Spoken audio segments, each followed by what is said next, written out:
Hello everyone and welcome back to the channel.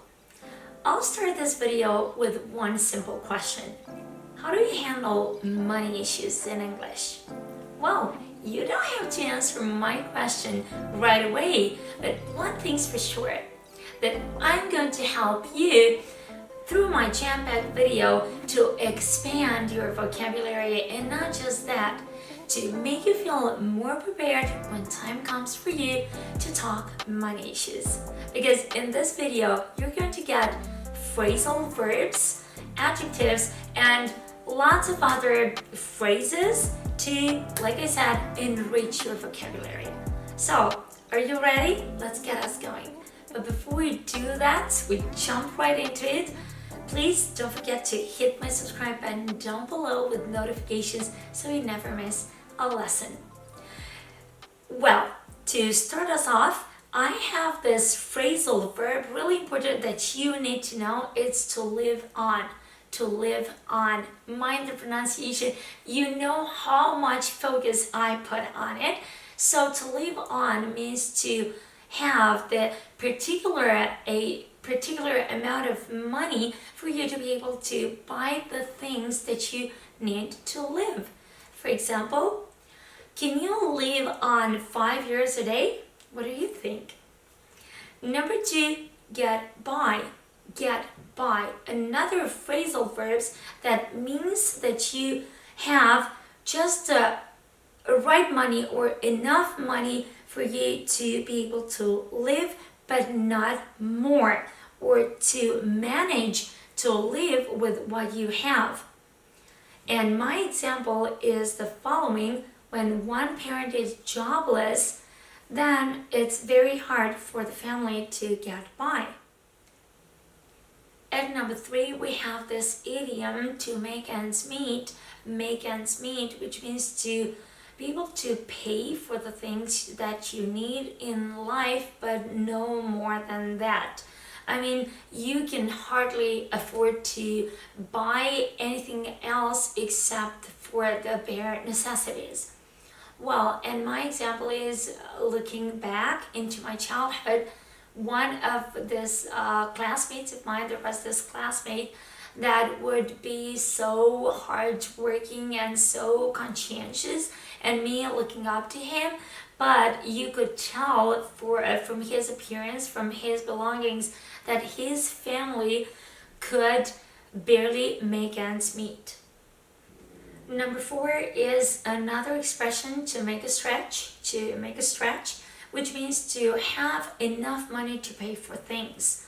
And I'm also going back to my childhood years when sometimes I remember having to go through really harsh times when we would have to make a stretch with groceries to the next salary.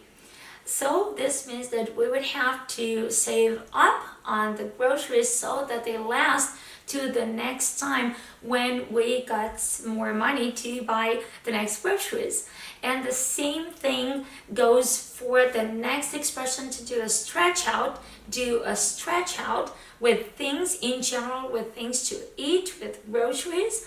And the same thing here goes for what I'm about to say. My mom would do a stretch out with bread and bake us homemade bread. And why? Because there wasn't enough money for bread and we would save up on that money. It was mom baking bread for us. Next, to be tight on money. Tight on money, which means there is only just enough of it. So an example here would be, whenever we feel like we're tight on money, we cut back on expenses. How do you do in this situation? Next, a beautiful adjective, to be frugal. Frugal. So this means that you are careful with money. So if somebody is frugal, they're being thrifty or economical about money, and they're spending it in moderation. So I think this is a good thing, and being frugal, for example, is a way to navigate money and security. And these days, more and more people are becoming more aware about how to spend their money. What do you think about being frugal? I mean, using your reason in order to decide whether money is being spent reasonably. Next on the list is a beautiful idiom that I love a lot, is to throw money down the drain. Throw it down the drain, but instead I'd advise you not to throw your money down the drain. Just for the record, throwing money down the drain isn't secure at all. It will leave you penniless. So mind how you spend your money. Next, it's a synonym to this one, the previous one. It's to splurge or to splash out. Splurge or splash out is the opposite to frugal, and it means to spend much more than you need to. So what is the fanciest home decor item that you've recently splashed out on? And did you feel sorry afterwards? Tell me here in the comments. As for me, I'm not the kind that likes to splurge because I know how hard it is to earn money. And so I'm not playing with my money. Next, on an opposite note, we've got to save money or put aside money. So, which means to save money for, rainy days. How they say, financial counselors objectively advise people to put aside or to save 20% of their income according to the 50-30-20 rule. Did you know about this rule, by the way? Referring to those rainy days mentioned earlier, let's pray for those never to come. Next, we've got another phrasal verb, to squirrel away. Squirrel away. And where do you think this phrasal verb comes from? A squirrel's typical behavior, that one of saving up nuts to look after and have for rainy days, the ones that we've just been talking about. With her little celery, she managed to squirrel away and save up for a flat, thus switching up from a rent to her own apartment.